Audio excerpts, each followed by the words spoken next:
salah satu silsilah hadisnya beliau Imam Malik bin Anas an Imam Syihab Az-Zuhri an-Nafi Maula Ibnu Umar an Ibnu Umar an Umar bin Khattab an Nabi Muhammad sallallahu alaihi wasallam bit tatabu'iyai. Silsilahnya nyambung semua. Imam Malik gurunya Syihab Az-Zuhri, Imam Az-Zuhri muridnya An-Nafi Ibnu Umar, Nafi Ibnu Umar muridnya Ibnu Umar, Ibnu Umar muridnya Umar bin Khattab, Umar bin Khattab muridnya Kanjeng Nabi Muhammad SAW. Dari Nabi Muhammad kepada Imam Malik ada 5 tobakoh, ada 5 tingkatan. Harus ada yang namanya tobakoh tingkatan. Yang meriwayatkan sahabat itu adalah tobakoh pertama, tingkatan pertama. Contoh yang lain seperti Imam Syafi'i punya murid Rabi bin Sulaiman dan Al-Muzani, betul Ki? Ini adalah artinya tobakoh pertama di zaman Imam Syafi'i. Murid Imam Syafi'i ini yang meriwayatkan kaul-kaulnya Imam Syafi'i. Kita ringkas sekarang yang namanya Ahmad bin Isa. Ada 2 Ahmad bin Isa itu. Ada Ahmad bin Isa Al-Basri yang dianggap sebagai leluhurnya Ba'alawi, dan ada Ahmad bin Isa Al-Baghdadi. Ahmad bin Isa Al-Basri wafat 345 Hijriah. Ahmad bin Isa Al-Baghdadi wafat 350 Hijriah. Cuma 5 tahun bedanya. Makanya Kaibat itu rujukannya apa? Pada Ahmad bin Isa Al-Baghdadi yang punya putra 3, Muhammad, Ali, Husain. Cocok dengan saya karena ini orang Baghdad, dia bukan ulama. Makanya Ahmad bin Isa Al-Baghdadi disebut juga dengan Ahmad bin Isa An-Nafat, Ahmad Al-Abah.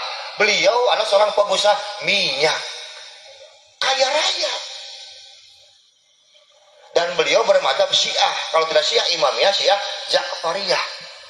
Dan keluarganya dari semenjak dulu abad keempat, makamnya sekarang itu di Wadi Salam, daerah Najaf, Irak, sampai sekarang membiayai keluarganya. Dari mulai beliau sampai sekarang masih ada keturunannya membiayai acara festival Karbala. Sampai saat ini masih ada keluarganya. Itu yang asli, yang di Baghdad. Nah, sekarang kita cerita bahwa beliau ini kan bukan ulama, bukan ahli hadis, bukan mustahid mutlak, tapi diriwayatkan dalam 13 sampai 14 kitab. Diriwayatkan Kiai. Ada namanya. Lah, ini Baghdad, ini Basro kayak Bandung, Jakarta lah gitu, nempel kotanya deketan.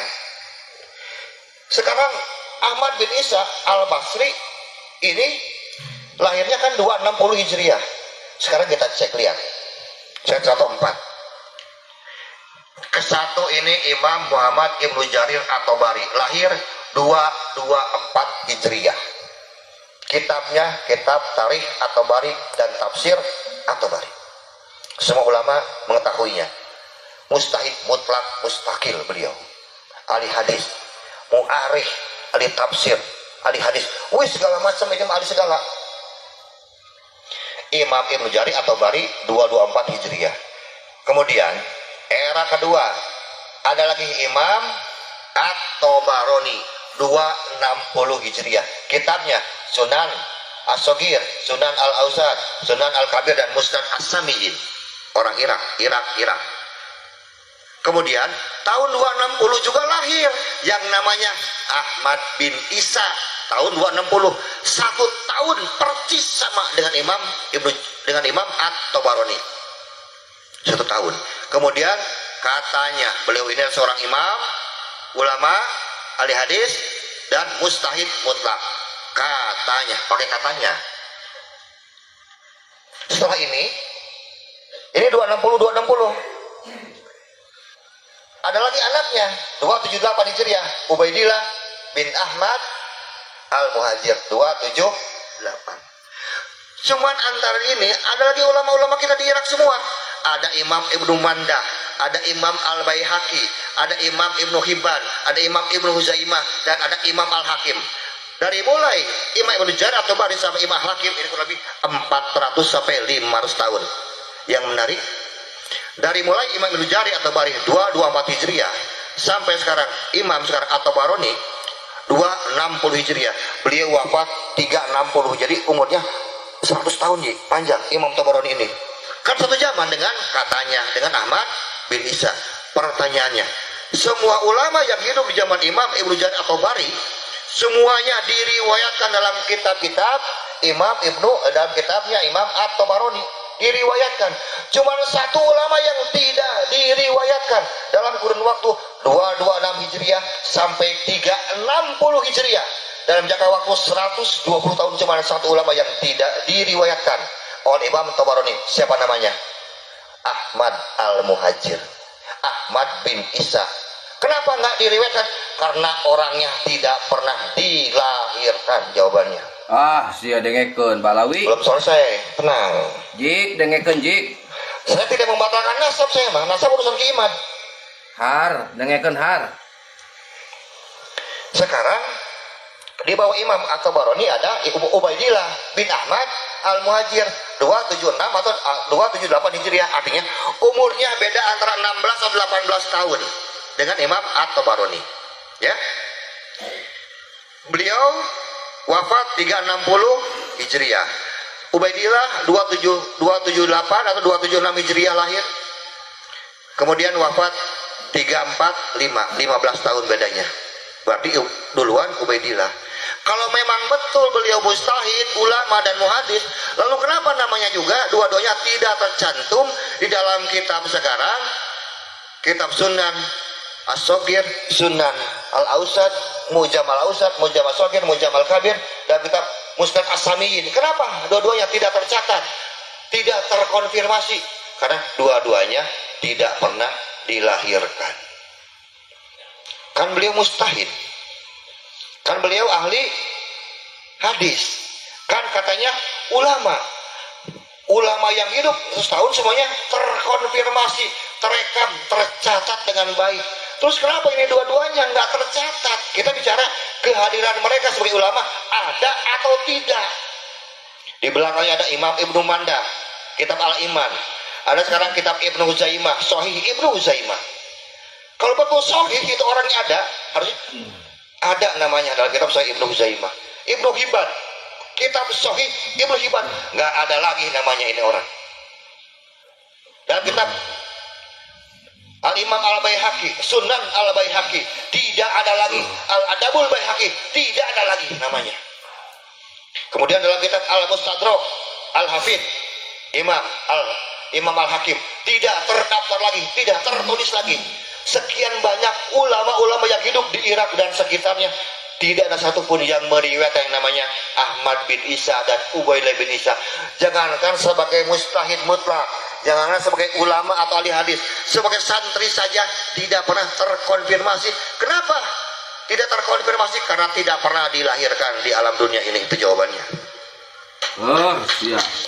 Dengekeun har. Dengekeun. Kita bisa mencek tentang kelahiran Imam Syafi'i dalam kitab Manaqibus Syafi'i karya sekarang Imam Al-Baihaqi. Dari pertama lahir sampai meninggal dunia, dan semua pertemuan Imam Syafi'i dengan ulama manapun tercatat dengan baik. Beliau mengaji, hafal Quran mulai usia 6 tahun. 10 tahun beliau mampu menghafal 10.000 syair bahasa Arab kuno. Umur 25 tahun mampu menghafalkan 150.000 hadis. Semua ada ceritanya. Padahal Imam Syafi'i lahir 150 tahun sebelum lahirnya Ahmad Al-Muhajir katanya. Ini kan lebih primitif, ada datanya. Yang lebih primitif ada lama Pak, 150 tahun itu waktu yang lama. Kok datanya komplit? Ada. Pertemuan Imam Malik dengan Imam Abu Hanifah, pertemuan Imam Malik dengan Al-Faqih Al-Lain As-Sa'ad As-Samarkand, semuanya ada tercatat. Pertemuan ulama dengan ulama itu ada. Lah, kita ini pertemuan ulama dan ulama ada catatannya. Padahal kita bukan mustahid. Ini sekolah mustahid nggak ada catatannya, Kiai. Gimana ceritanya saya bilang? Ngeyel bener. Penyusup itu eta mah. Jadi betul-betul ora ono, ora mawujud teu aya. Betul-betul nggak ada. Jin berartinya kunti. Betul-betul gaib kubro ini mah. Generawo juga nama. Saya bicara tentang data. Kalau ada, iya mana datanya? Saya bilang, coba. Katanya nanti orang bilang, ya kan yang tidak tercatat kan belum tentu tidak Ada. Yang kita obrolin ini kan seorang ulama besar, seorang ahli hadis, seorang mujtahid mutlak. Yang kita omongin ini kan bukan tukang rambutan, bukan tukang roti, bukan tukang bawa rumput, bukan. Kalau mereka nggak tercatat ya wajar. Ini seorang ulama besar, diglorifikasinya, diangkat, disanjung, diberikan gelar luar biasa dalam keislaman, mujtahid mutlak. Dan dalam sejarah Islam, saya pernah mengecek itu, kalau sekarang mujtahid mutlak bilang misalnya gini, qala Imam Syafi'i, yang saya cek aja itu baru 1600. Qala Imam Syafi'i 1600. Imam Malik, Abu Hanifah kurang lebih 1000 dan 1200 Kiai. Makanya aneh, kok ada sekelas mujtahid nggak pernah berfatwa? Dia ngajarnya di mana? Di mana sih ngajarnya? Di alam gaib. Kita pengen dengar. Qala Imam Ahmad bin Isa. Kan enak ya dengarnya. Ini nggak ada satupun. Atau qala dari anaknya Imam Ubaidillah bin Ahmad bin Isa. Qala. Ya mana qolanya saya bilang? Yang ada kolak pisang dan Coca-Cola nanti. Tuh kata Mbah Jarno. Betul lah. Kita bukan ajaran kebencian, enggak. Kita hanya ingin berbicara berdasarkan saksi, bukti dan alat bukti. Ya mana saya bilang. Coba lihat. Karena tidak ada satupun mustahid, baik mustahid mutlak, mustakil, mustahid mutlak, ghair mustakil, mustahid madhab, mustahid murojeh, mustahid fatwa, kecuali mereka semua adalah perawi ilmu hadis. Mereka semua adalah rijalul hadis. Semuanya meriwayatkan hadis. Makanya mana? Sekali lagi, rijalul hadis itu sudah tertulis dalam kitab-kitab hadis. Makanya tidak bisa ditambah dan tidak bisa dikurangi. Makanya mana yang namanya Ahmad bin Isa dan Ubaidillah bin Ahmad bin Isa ada dalam kitab apa? Kalau memang betul mustahid, kalau memang betul sekarang ulama ahli hadis, mana kitabnya? Ternyata orang penyusup bohong lagi itu. Diadakan. Jangan marah, kita bicara fakta. Fakta itu adalah kenyataan yang apa adanya, yang memang nggak ada. Coba dia Ahmad Al-Muhajir lahir 260 Hijriah. Seharusnya mulai dalam kitab abad keempat itu sudah tercatat kalau memang betul mustahid. Ada nggak? Nggak ada. Abad 4, 5, 6, 7, 8, 9 nggak ada semuanya itu orang-orang. Pokoknya Ubaidillah pun nggak ada. Karena tradisi ulama kita, ketika ulama ini hadir dalam satu zaman, itu sudah mulai diriwayatkan oleh ulama-ulama yang hidup sejaman dengan mereka. Jadi posisi mereka yang meriwayatkan ini adalah sebagai saksi hidup. Seperti tadi, Anas bin Malik jadi saksi adanya Kanjeng Nabi Muhammad Shallallahu Alaihi Wasallam. Jadi harus ada yang saksi hidupnya.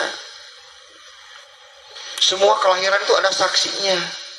Oh ini nggak ada. Istri kita kalau lahir aja yang jadi saksi siapa? Kelahiran anak-anak kita. Kita RT, Ibu RW, DKM masjid, tetangga, itu saksi syahadah namanya. Padahal bukan keluarga bangsawan kita itu, bukan keluarga kerajaan. Ini kan katanya keluarga bangsawan, keluarga kerajaan. Terus yang jadi saksi kelahiran seorang Ahmad bin Isa dan Ubaidillah bin Ahmad bin Isa, mana saksinya? Nggak ada lagi. Nabi Muhammad ada saksinya, pamannya Abu Jahal, betul Kiai? Ada saksinya, sampai senang ya, sampai pada kita riwayatnya bitatabui dengan estafet nyampe. Ini sudah lebih modern, jauh lebih modern. Kalau dibandingkan dengan Kanjeng Nabi, usianya kan berarti sekitar 250 tahunan. Jadi kita mundur 250 tahun ke belakang, sudah riwayat Nabi Muhammad ada saksi hidup lahirnya, pamannya. Nah ini lebih maju, lebih modern, lebih metropolitan. Dan harus tahu, abad 3, abad 4 di Irak itu zaman keemasan Islam dinasti Abbasiyah, di mana semua ulama merapikan semua catatannya. Ulama adalah saling bertemu, saling sowan. Kalau ada yang tidak punya riwayat akan minta kepada ulama yang lain, akan dimasukkan. Kalau dia nggak lengkap akan minta dilengkapi. Sedang ada penerjemahan dari kitab-kitab yang berbahasa Hindu, Persia, berbahasa Yunani, Romawi abad 3 dan 4. Inilah tempat hidupnya Ahmad bin Isa atau Ahmad bin Al-Muhajir, kalau memang ada harusnya teriwayatkan, terdokumentasi dengan sangat baik kalau ada. Karena apa? Semua ulama abad 3 dicatat dalam kitab-kitab ulama abad keempat. Ulama-ulama hidup abad keempat semuanya dicatat dalam kitab-kitab ulama abad kelima dan seterusnya. Termasuk masalah nasab yang saya ketahui dari risetnya Ki Imad dan kawan-kawan, bahwa Ahmad bin Isa al-Baghdadi yang punya anak Muhammad Ali Husain itu diriwayatkan dalam kurang lebih 42 kitab, Kiai. Bukan 4 kitab, 42 kitab, dan semuanya nyatanya sama, cuma 3. Muhammad Ali Husain abad ketiga di sini sampai abad 9 semuanya 3 sepakat ijma bizamani, sudah sepakat semua zaman, fikuli zaman sudah sepakat.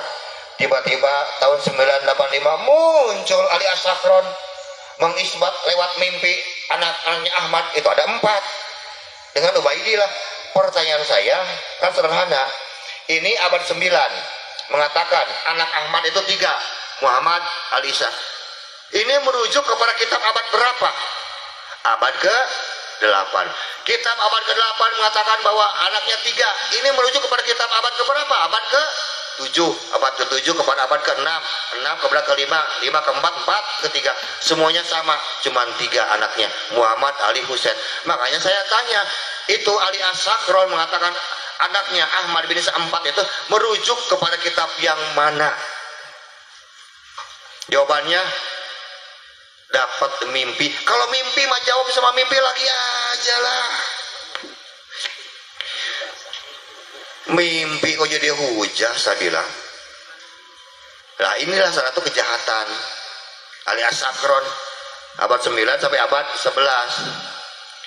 Waktu di Bali kan saya pernah bilang bahwa Ba'alawi ini secara keluarga, Ba'alawi ini berasal sekarang dari dinasti Fatimiyun.